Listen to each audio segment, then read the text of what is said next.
Hello, नमस्कार. मी ऐश्वर्या. तुमचं माझ्या यूट्यूब चॅनलवरती आणि आजच्या या नवीन व्हिडिओमध्ये तुमच्या सर्वांचे मी मनपूर्वक स्वागत करते. व इच्छा पूर्ण करो स्वामी. तर व्हिडिओ असा आहे की आयुष्यामध्ये आपल्याला सर्व काही पाहिजे असतं. सर्व काही आपल्याला गोष्टी काहींना मिळतात, काहींना मिळत नाही, अशा असतात. काही वेळा असं होतं की आपण अपेक्षा न केलेल्या पण गोष्टी आपल्याला मिळतात आणि काही वेळा असं होतं की आपल्याला पाहिजे त्या गोष्टी त्या पण मिळत नाहीत आपल्याला. आपण ज्याची आपल्याला वाटतं ना की आपल्याला ही गोष्ट पाहिजे, पण आपल्याला ते आपला हक्क असून पण आपल्याला त्या गोष्टी कधी कधी मिळत नाही. आपल्याला नशिबात नसतात त्या गोष्टी, किंवा आपल्याला त्या गोष्टी पाहिजेत पण त्या जाणून आपल्याला दिल्या जात नाही. अशी पण घरात आपल्या माणसं असतात. तर अशीच माणसं प्रत्येकाच्या घरात असतात.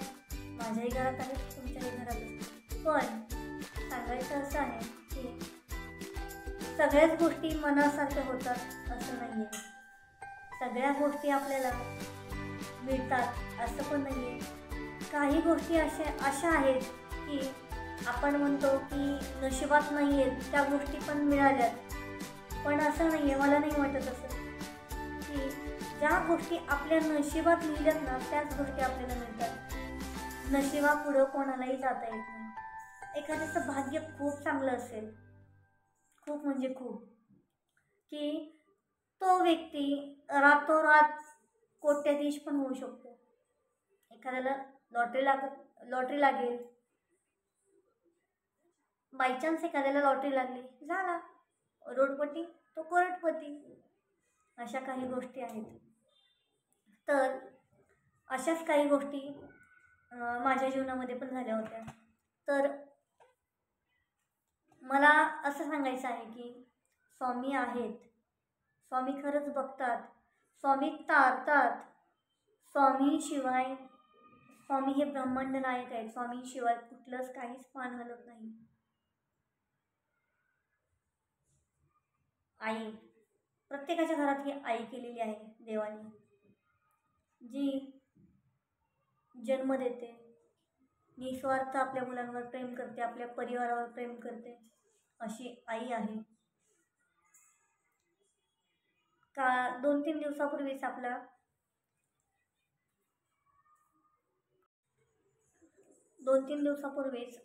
असा एक अनुभव आला, तो पण तुमच्याशी शेअर करते.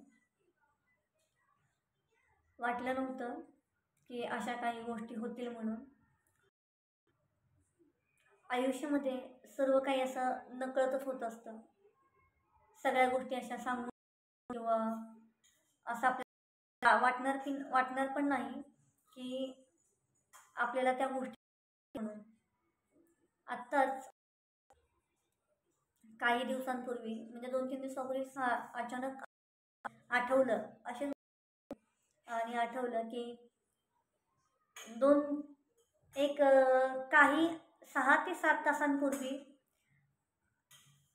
बहिणीच्या मुलाचा बड्डे होता 10 तारखेला. आणि त्या दिवशी बर्थडे झाला. त्या दिवशीच आजी माझ्याशी बोलली होती माझी. आणि अचानक त्याच दिवशी संध्याकाळी तिला अटॅक आला. त्याच्या अगोदर पण ती म्हणायची मला की या मला बघून जावा, मला येऊन भेटून जावा, मला भेटायचे. पण ॲक्च्युली मला जाता येत नव्हतं, कारण माझी तब्येत पण बरी नव्हती आणि ह्यांचे बंदोबस्त वगैरे चालू होते, त्याच्यामुळे मला जाता आलं नाही. शेवट तो काय म्हणतात ना, तो काळ आला होता तिचा, की तिला ती जायची वेळ तिची आली होती. ती बोलायची मला येऊन भेटून जावा, पण शेवटपर्यंत ज्या दिवशी मला तिला बघायला जायचं होतं ना, मिस्टर पण म्हणाले जा सकाळी जातो पटकिनी, मला काय बंदोबस्त आहे, मला काही जाता येणार नाही. मनोज जरांगेंची सभा चालू होती पुण्यामध्ये, त्याच्यामुळे त्यांना बंदोबस्त वगैरे असल्यामुळे पुण्यामध्ये जाता आलं नाही त्यांना, म्हणजे सुट्टी मिळाली नाही. मग त्या दिवशी मला जाता आलं नाही. पण संध्याकाळी अचानक असं कळलं की अटॅक आला तिला. आणि 11 तारखेला सकाळी 11 तारखेला सकाळी मला पहाटे कळालं 6 वाजता की तिला अटॅक आलेला आहे. आणि आहे जरा डॉक्टरने सांगितलं आहे की गॅरंटी कमी आहे. जर 24 तासामध्ये दुसरा अटॅक वगैरे आला तिसरा तर चान्सेस खूप कमी आहेत. कारण की तिचं 87-88 एज असेल, तिचं आजीचं एज होतं. तर मग काही सांगता येत नव्हतं असं सांगितलं होतं. दुपारपर्यंत ती अक्षरशः व्हिडिओ कॉलवर पण बोलली माझ्याशी की मी आहे, मी जोपर्यंत आहे तोपर्यंत तरी मला भेटून जा. तर मला काय वाटलं आता आहे थोडी स्टेबल आहे, बोलती आहे. तिने जेवण पण केलं ॲक्च्युली, डाळ भात खाल्ला तिने त्यावेळेस. तर मला वाटलं तब्येत जरा बरी आहे, उद्या सकाळी जावं आपण आता तिला भेटायला. उद्या सकाळ सकाळी निघावं म्हटलं. आता खूप उशीर झाला आहे, 4-4:30 नंतर निघणार म्हणजे खूप उशीर झाला होता. तर अचानक परत 1-1:15च्या दरम्यान फोन आला की तिला तिसरा अटॅक आला आणि ती गेली. म्हणजे तिची देवाज्ञा झाली. मग त्या दिवशी इथून गेलो. तो दिवस 2-3 दिवसापूर्वी आठवला होता. तर अचानक डोळे भरून आले होते. त्यावेळेस असं वाटायचं की स्वामी मला संकेत देत होते, तू जाऊन भेटून ये. पण ते मी स्वतः ओळखले नाही असं मला वाटत होतं. कारण मला खूप असे संकेत दिले होते त्यांनी, जाऊन भेटून ये. मम्मी आजारी होती, पप्पा आजारी होते, पप्पा पडले होते. तर ह्या निमित्ताने का होईना मला तिचं भेटणं झालं असतं, तिची गाठभेट झाली असती. पण तरी पण मला ते भेटणं झालं नाही. ॲक्च्युली देवाचे संकेत होते पण ते मला समजले नाही. तर असे काही संकेत असतात देवाचे की खरंच आपल्याला ते दाखवतात, पण कधी कधी आपण ओळखू शकत नाही, आपण ते बघू शकत नाही, आपण ते विचार करू पण शकत नाही. असे पण संकेत त्यांनी दिलेले असतात की पुढं अशा काही घटना घडणार आहेत. आणि खरंच त्या दिवशी एवढं बेकार वाटत होतं ना, अक्षरशः घरामध्ये कामसुद्धा करू वाटत नव्हतं. दिवसभर माझा कॉलेज चालू होता तरी पण माझं काम आवडत नव्हतं मला. मग या अशा गोष्टी घडत गेल्यानंतर काल परवा 2-3 दिवसापूर्वी मी विचार करत बसले होते असंच. तेव्हा म्हटलं स्वामींनी मला किती संकेत दिले होते, तू घरी जा, तुझी गाठभेट होईल. पण ते मी स्वतः समजून नाही घेतलं. खरंच मी स्वामींची माफी मागते.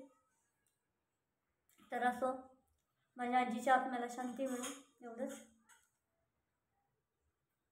जगात अशी कोणतीच गोष्ट नाही आहे ती स्वामी आपल्याला दाखवत नाहीत की बाबा पुढं असं आहे, पुढं जाऊन असं होईल, ह्या अशा गोष्टी होणार आहेत, तुम्ही सावध राहा. किंवा स्वामी आपल्याला प्रत्येक अडचणी असतील, अडीअडचणी असतील, आपल्याला मार्ग दाखवतात स्वामी. तर एकच आहे की स्वामी आपल्याकडून काही मागत नाहीत, आपल्याला फक्त वेळ द्यायचा आहे. 5 मिनिट आपल्याकडे वेळ आहे, फक्त त्यांचं नामस्मरण करायचं आहे, बाकी काहीच करायचं नाही आपल्याला. आणि त्यांच्या नामस्मरणामध्ये एवढी ताकद आहे ना, मी एवढं 2 वर्षापासून अनुभवते. मी ना कोणत्या केंद्रात जाते ना मी कुठं काही जाते, पण मी जे आहे ना, जे मी यूट्यूबला पाहते, जे मी बघते, त्याच्यावरूनच मी स्वतः अनुभवते ते.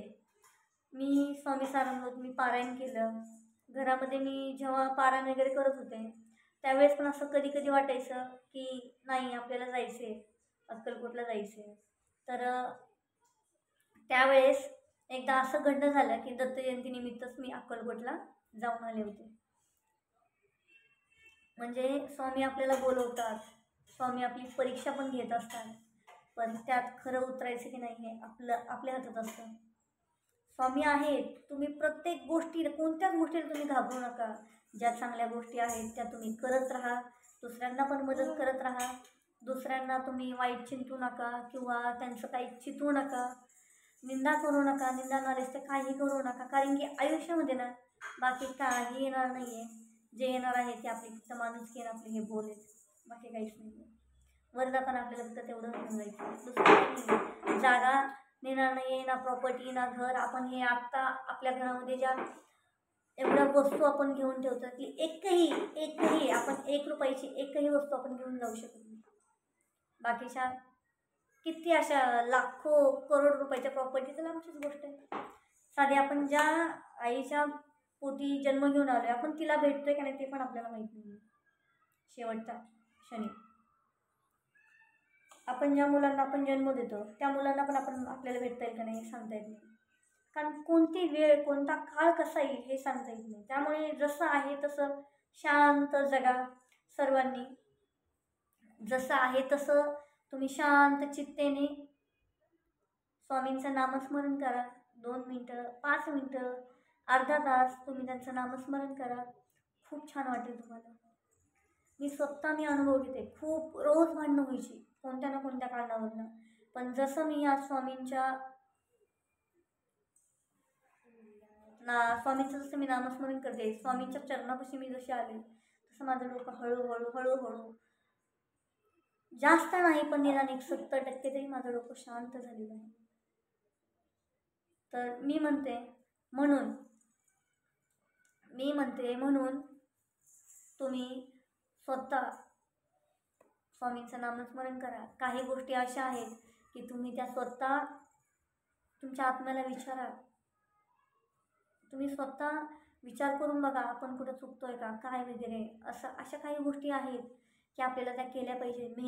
मेहनत करणं तर आपलं कर्तव्य आहे. मेहनत आपल्याला करावीच लागेल. कष्ट आपल्याला करावेच लागतील. कष्ट जर आपण नाहीच केले तर आपल्याला पैसा हा कुठून येणार आहे. आजकाल जगायला कपडा लत्ता अन्न पाणी, आजकाल पाणीसुद्धा विकत घ्यावं लागतं. ह्या सर्व गोष्टी अशा आहेत. ह्या सर्व गोष्टी आपल्याला विकतच आणाव्या लागतात. त्यासाठी पैसा हा पाहिजे. आणि आजकाल जिथं पैसा आहे ना तिथंच माणसाला किंमत आहे.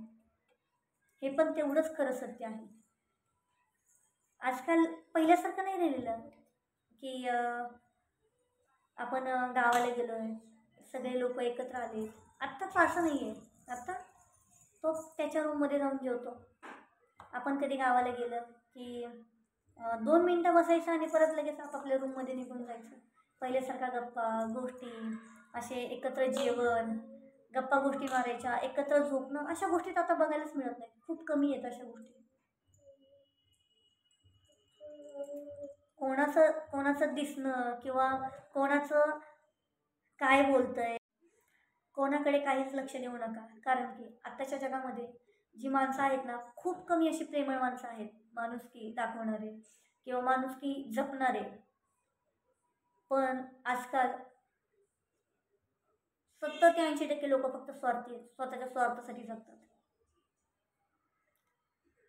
हा विचार लोक करत नाहीत की बाबा समोरच्याला काय वाटत असेल त्याची काय प्रतिक्रिया असेल. आपण असं बोलतो आपण असं टोमणे मारतो आपण असं टॉन्ट मारतो एखाद्याला. सहज आपण एखाद्याला नीचपणा खालीपणा दाखवण्यासाठी आपण बोलत असतो. समजून येतं समोरच्याला तुम्ही कसे वागता कसे नाही. पण आहे स्वामी आहेत आणि ते सर्व बघत आहेत. आपण सर्व जरी झोपले असतील ना तरी त्यांचे डोळे उघडे असतात. त्यामुळे ना स्वामींचे जे संकेत आहेत किंवा आपल्या आयुष्यामध्ये खरंच खूप चांगलं होणार आहे पुढे. आता माझ्या घरामध्ये एक गोष्ट अशी झाली की अशीच माझी भांडणं झाली होती आणि खूप टोकाचा निर्णय घेण्याचा मी प्रयत्न केला होता. त्यावेळेस मी कौल म्हणजे नाही का कौल आपण बघतो ना कौल लावतो आपण देवाकडे तसं मी स्वामींकडे कौल लावला होता चिठ्ठ्यांचा की मी हे घर सोडून जाऊ की नको.